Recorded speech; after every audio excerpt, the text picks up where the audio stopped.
हर सत्य के प्रकट होने से पहले एक गहरी शांति होती है। हर कथा पुरुष के आगे आने से पहले संशय होता है। ये वही क्षण है जब छायाएं बोलने लगती हैं और नामों का महत्व बढ़ने लगता है। अध्याय 11। एक दृश्य एक अजीब व्यक्ति से शुरू होता है। एक आलसी पतला दुबला लड़का सहज खड़ा है। उसके हाथ शरीर के पास टिके हैं। बिखरे हुए लंबे बाल उसके चेहरे के चारों ओर गिरे हैं। वह बिना परवाह अपने पैर को खुजाता है और ऊबे हुए स्वर में बोलता है, मैं एल हूँ। कैमरा धीरे धीरे दूसरे व्यक्ति की ओर घूमता है। एक उम्रदराज व्यक्ति दृढ़ता से खड़ा है। वातारी अपना पहचान पत्र आगे करता है। उसकी आवाज शांत लेकिन गंभीर है। मैं राष्ट्रीय पुलिस एजेंसी का पुलिस अधीक्षक यागामी हूँ। एक एक करके बाकी लोग अपना परिचय देते हैं। मैं मात्सुदा हूँ। मैं आइजावा हूँ। मैं उकिता हूँ। और मैं मोगी हूँ। कमरे का वातावरण तनावपूर्ण हो जाता है। असहज, अनिश्चित। अचानक एल अपनी उंगली उठाता है, सीधे सामने की ओर संकेत करता है और एक ही शब्द बोलता है, धम। वातारी स्तब्ध रह जाता है। मात्सुदा तुरंत प्रतिक्रिया देता है, क्या? आइजावा आंखें सिकोड़ता है, क्या ये तुम्हारा परिहास है? इसके बाद जो शांति छा जाती है वह पहले से भी अधिक भारी लगती है, मानो किसी बहुत बड़ी बात की शुरुआत हो चुकी हो और कमरे में मौजूद कोई भी व्यक्ति अब तक उसे पूरी तरह समझ नहीं पाया हो। एल शांत स्वर में बोलता है, लेकिन उसके शब्द गहरे उतरते हैं। अगर मैं कीरा होता तो यागामी साहब आप अब तक मर चुके होते। वातारी सन्न रह जाता है। बाकी सभी हैरान रह जाते हैं। कमरे में कोई कुछ नहीं बोलता। एल बिना रुके आगे बोलता है, कीरा को किसी की हत्या करने के लिए केवल उसका नाम और चेहरा जानना होता है। ये बात आप लोग अब तक समझ ही चुके होंगे। कमरे का वातावरण और भारी हो जाता है। सामान्य सोच कहती है कि केवल नाम और चेहरा जानकर किसी को मारा नहीं जा सकता, लेकिन सच्चाई यह है कि अपराधी एक के बाद एक केवल इसी जानकारी के आधार पर मरते जा रहे हैं। यही उसका मारने का तरीका है और हमें इसे मानने के अलावा कोई रास्ता नहीं है। इस मामले में अपनी जान जोखिम में डालने वाले अब केवल हम ही बचे हैं, इसलिए अपने नाम किसी को बताने में सावधानी रखें। आइए अपनी जान की कीमत समझें। सभी के चेहरों पर संदेह फैल जाता है। पीछे से मात्सुदा संभलकर बोलता है, उसे नाम जानना जरूरी है। मुझे चेहरों के बारे में पता था, लेकिन क्या किसी ने नामों का जिक्र किया था? वातारी तुरंत उत्तर देता है, जिन बड़े अपराधियों का नाम अज्ञात रहा या जिनका नाम गलत बताया गया, वे अब भी जीवित हैं।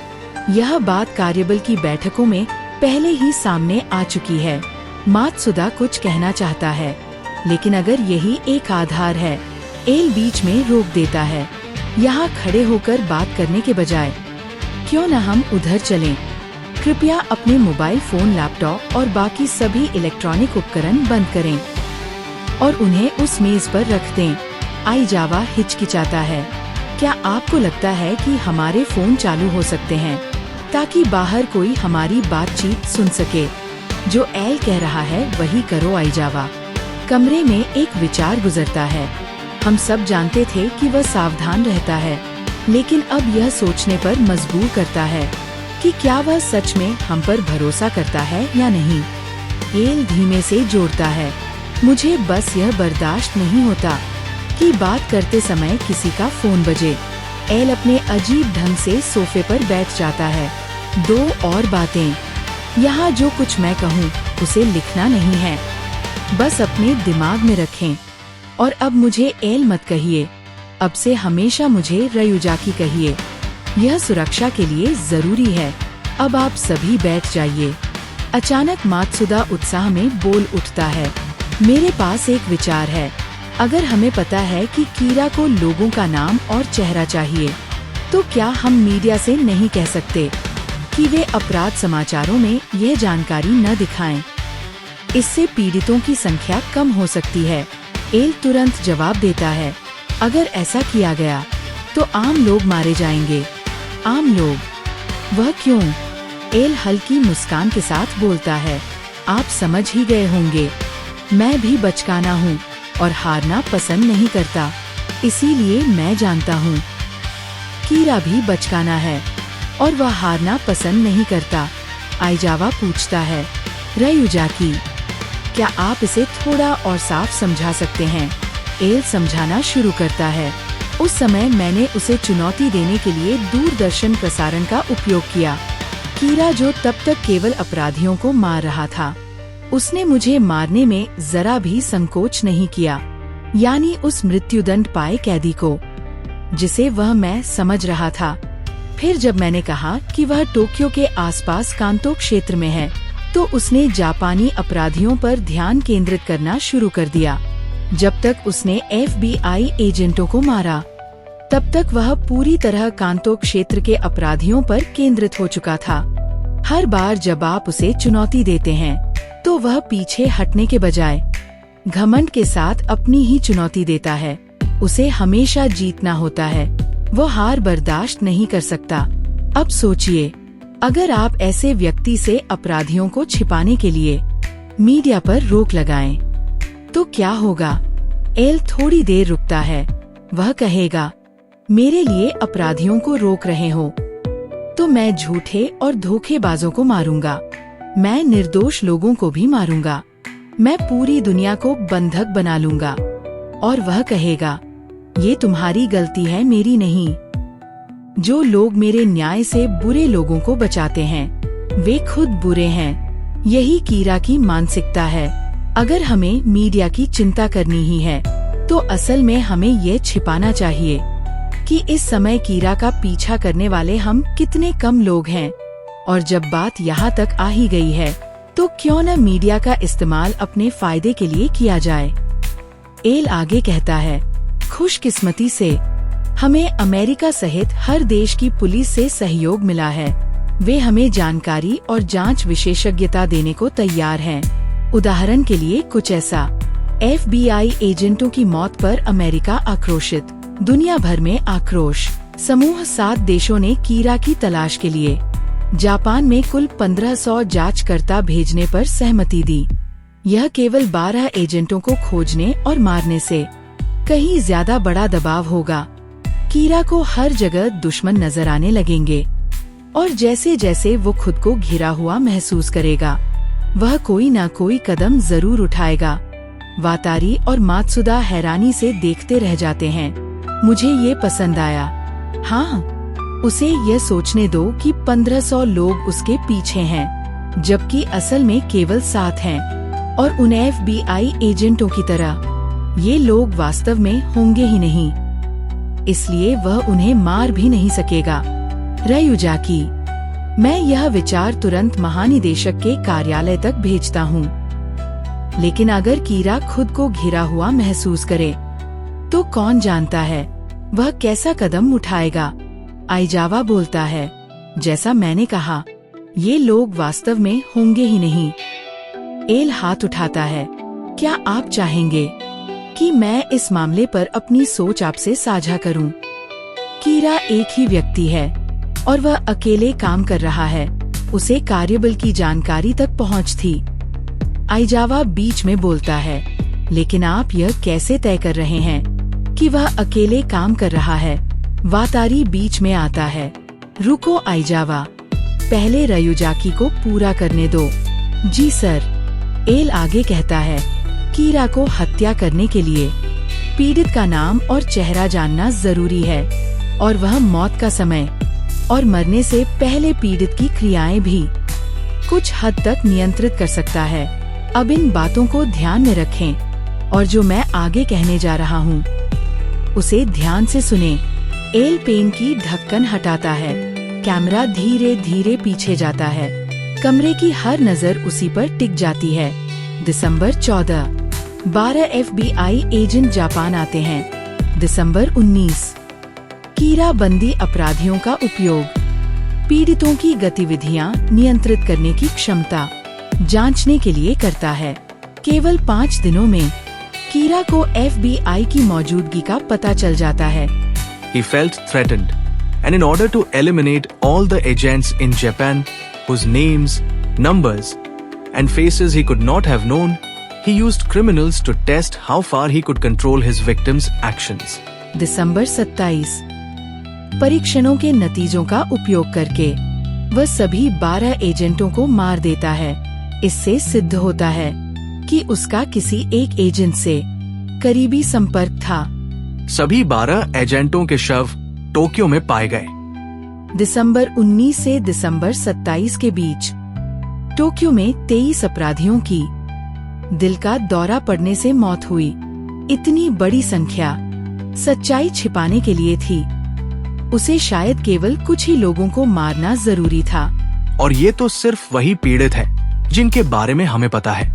ये पीड़ित अब तक किरा के निशानों से साफ तौर पर अलग थे। इसका मतलब ये है कि FBI एजेंटों को खत्म करने के लिए किरा को कुछ ऐसे लोगों को भी मारना पड़ा जो क्लास ए अपराधी नहीं थे। सच को छिपाने के लिए पीड़ितों की संख्या जानबूझकर बहुत बड़ी रखी गई थी। उसे शायद केवल कुछ लोगों की ही जरूरत थी। परीक्षणों और FBI एजेंटों की हत्याओं के बीच 8 दिन का अंतर इसलिए था ताकि एजेंटों को दूसरों की जांच करने का समय मिल सके और शक उससे दूर रहे। लेकिन हम ये तय मान सकते हैं कि उन 5 दिनों के दौरान वो भी उन्हीं लोगों में शामिल था जिनसे जापान में FBI पूछताछ कर रही थी। कीरा ने सभी 12 एजेंटों के नाम और तस्वीरें पाने के लिए काफी मेहनत की और वो फाइल सभी एजेंटों तक भेजने के लिए पहले उसे किसी एक एजेंट तक पहुंचाना जरूरी था। FBI ने मुझे कंप्यूटर रिकॉर्ड भेजे हैं जिनसे पता चलता है कि एजेंटों को वो फाइल किस क्रम में मिली। ये सारे रिकॉर्ड मेरे पास हैं और कुछ अन्य जानकारियां भी, लेकिन ये इस कमरे से बाहर नहीं जा सकती। ये बहुत अच्छा है। अगर हमें इतना पता है तो सिर्फ हम 7 लोग भी उसे पकड़ सकते हैं। सबसे पहले हम उन 23 हार्ट अटैक पीड़ितों और FBI एजेंटों के बीच संपर्क ढूंढेंगे। ठीक है, 2 टीमें बनाते हैं।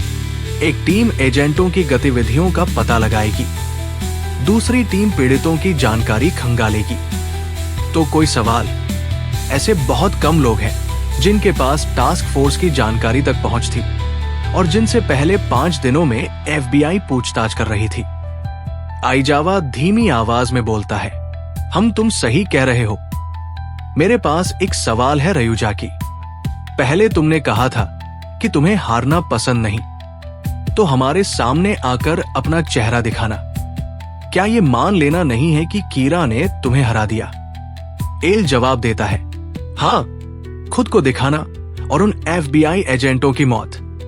इसका मतलब है कि मैं हार गया, लेकिन आखिर में मैं ही जीतूंगा।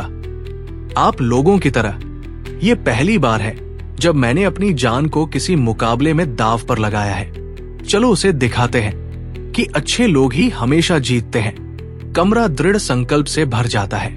कुछ ही पल में सब तैयार हो जाते हैं और कहते हैं, हाँ बिल्कुल, चलो उसे दिखाते हैं कि अच्छे लोग जीतने वाले हैं। हाँ, चलो उसे पकड़ते हैं रयुजाकी। एल सिर हिलाता है। अच्छा, तो सबसे पहले ये सुनिश्चित करने के लिए कि आप में से कोई भी कीरा नहीं है, मैं आप सभी से अलग अलग बात करना चाहता हूं। शिकंजा कसता जा रहा है। रयुजाकी सही है।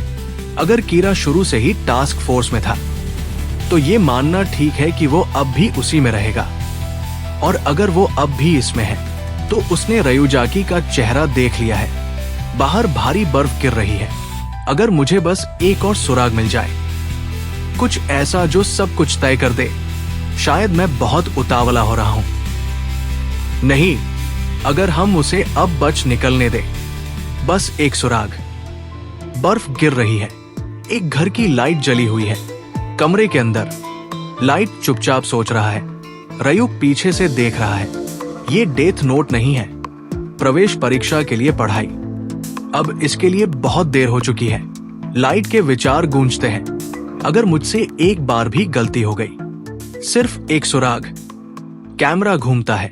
एक महिला के कदम आगे बढ़ते हैं। रे पेनबर ने कहा था कि वो उस दिन शिंजुकु जा रहा है। शिंजुकु स्टेशन के आसपास 4 लोग हार्ट अटैक से मरे। ये संयोग नहीं था। कीरा को लोगों को मारने के लिए हार्ट अटैक की जरूरत नहीं होती। मैं ये बात पक्के तौर पर जानती हूं। बस हाईजैकिंग। वो राष्ट्रीय पुलिस एजेंसी के अंदर कदम रखती है और जैसे ही दरवाजे उसके पीछे बंद होने वाले होते हैं, सच और करीब आ जाता है। 2 दिमाग, एक खेल, और अंत में जीत सिर्फ एक की होगी। इसी के साथ मिलते हैं अगले अध्याय में। टैब तक के लिए स्टे ट्यून्ड।